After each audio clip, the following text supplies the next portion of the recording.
Today on I'll Tell You, the symbolist novel written by Paulo Coelho, The Alchemist. Our protagonist is Santiago. He lives in a small Spanish town and has studied at a seminary since childhood to become a priest. One day, he gives it all up to follow his dream, to travel the world. His father then resigns himself to Santiago abandoning his studies, takes 3 gold coins from a bag, and encourages him to buy sheep to become a shepherd and wander the roads. The boy saw in his father's eyes his own desires to travel, but understood that he had never had the courage.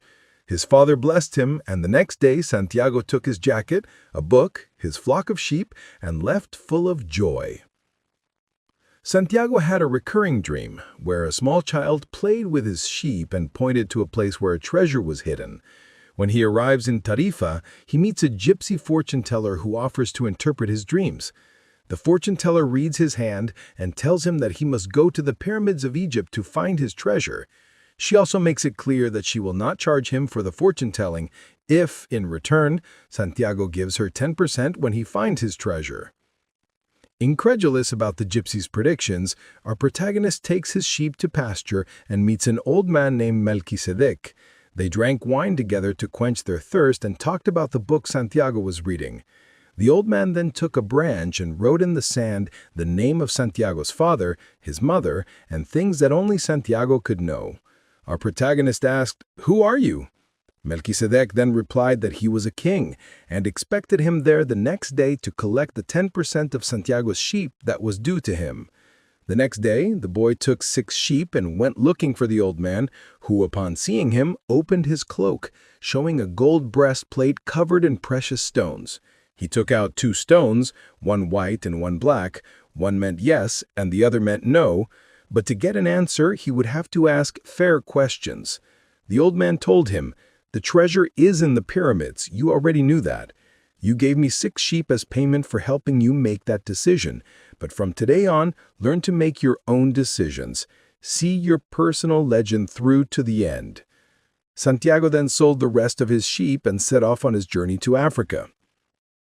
He crossed the sea by boat and arrived at a place where they called people to prayer with songs, and people bowed down to pray, bringing their heads to the floor. Women wore their faces covered, and men sometimes walked hand in hand. He entered a local establishment that served food and drink. The people around were drinking tea or sharing a water pipe. He heard that most people spoke Arabic, so he ordered something to eat. While he was being served, a man approached him, speaking Spanish. He offered him wine and they chatted for a while. He asked him what he was doing there, and Santiago told him that he was trying to reach the pyramids. He told him that they had to cross the Sahara by camel and promised to guide him, but it would be very expensive.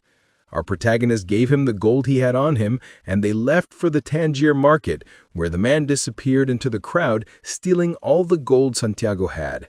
He regretted having trusted his desires. The hours passed and the merchants closed their stalls. Santiago thought about the old king he had met, how he had encouraged him to create his personal legend. He took out the 2 stones the king had given him as a gift, put them in his backpack, asked if he should continue, and the stone that meant yes was the one that came out. That night, he slept happily, glad to be in a strange land, living in adventure. The next morning, he woke up when a man moved his arm. The market was beginning its hustle and bustle. Merchants everywhere, buyers and products.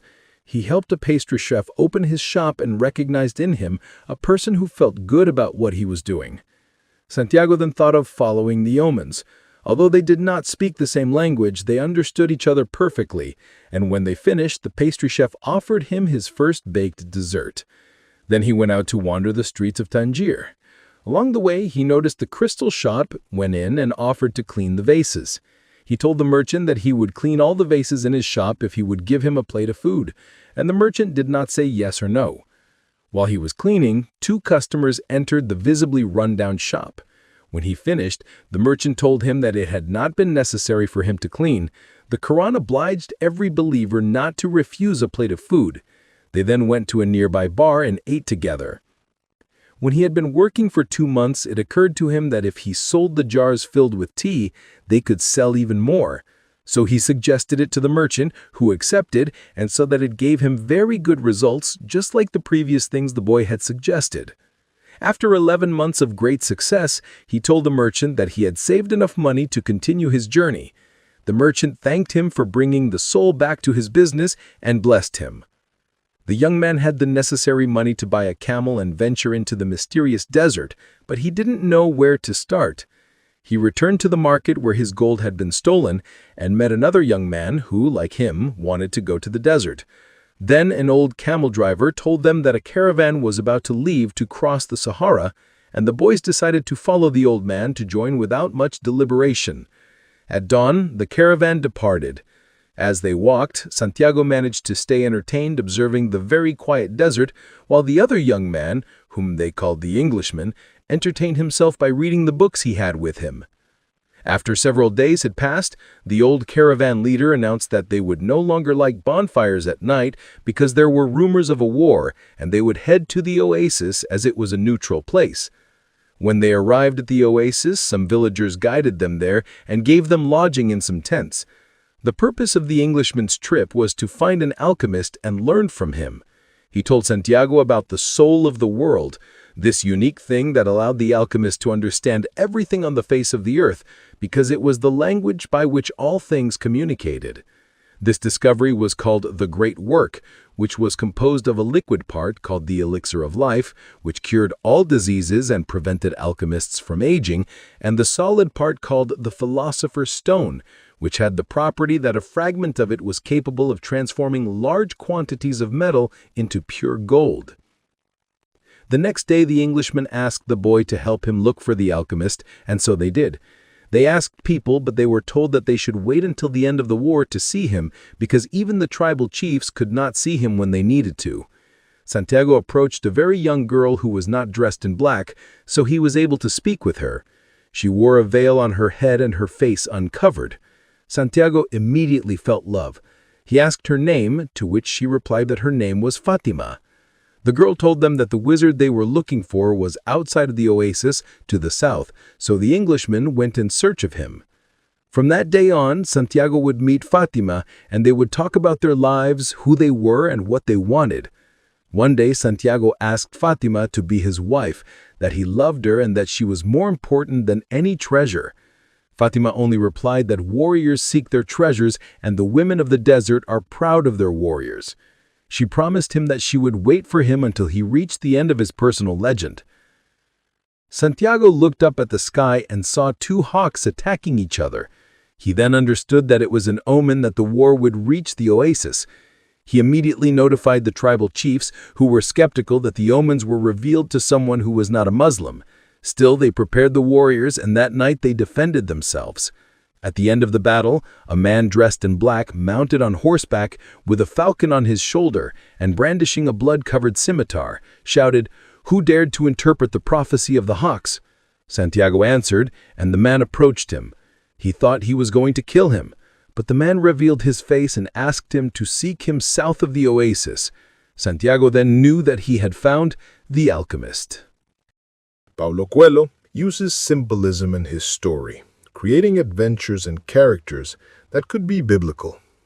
He makes use of omens that guide the reader and the protagonist along a winding path, which he constructs using artifices, uniting willpower and destiny.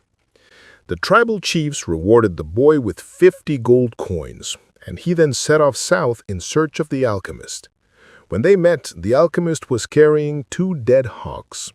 He knew what Santiago had come for, his treasure. They talked, and Santiago told him that he had already found his treasure. This was Fatima. But the alchemist replied that she was not at the pyramids where he would guide him.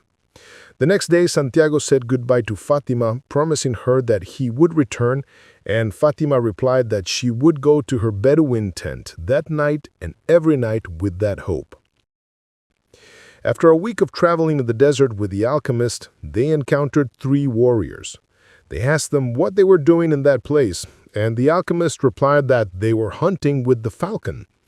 They searched them, and when they saw the boy's gold coins, they asked what they were doing with so much money. The alchemist replied that they were traveling to Egypt. Upon searching the alchemist, they found a small crystal flask full of liquid and a yellowish egg. And when they asked what it was, the alchemist said it was the philosopher's stone and the elixir of life. It is the great work of the alchemists. Whoever takes this will never get sick, and a particle of this stone transforms any metal into gold. The guards laughed and let them go without any problem. The boy told the alchemist that he was crazy, and the alchemist only replied that when we have great treasures in front of us, we never perceive them. At a distance of only 2 days' journey to reach Egypt, Santiago and the alchemist crossed paths with 2 riders, who soon turned into hundreds. They were taken to the military camp and a man accused of being spies. When interrogated, the alchemist said that the money Santiago carried was for his cause and that the boy was capable of turning into the wind. The general was incredulous but agreed to wait 3 days until the travelers could prove they could turn into the wind. The first night there was a great battle, and the boy confronted the alchemist, who was feeding his eagle, asking why he had told those lies and given them his money. He also told him that they would die, to which the alchemist replied that he would not die because he knew how to turn into the wind. The second night, Santiago looked at the desert, and the desert felt his fear.